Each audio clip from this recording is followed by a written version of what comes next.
Dans cette vidéo, je vais expliquer la notion de référentiel.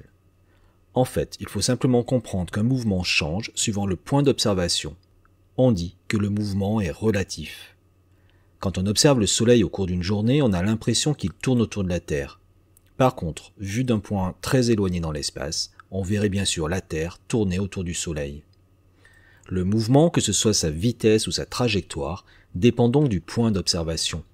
On appelle ce point d'observation le référentiel et il faut toujours le préciser.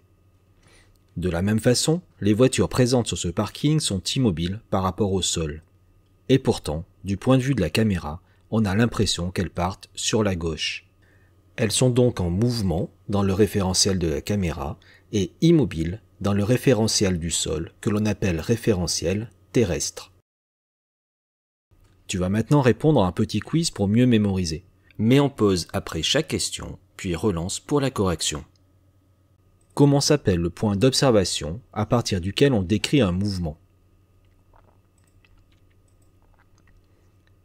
C'est le référentiel.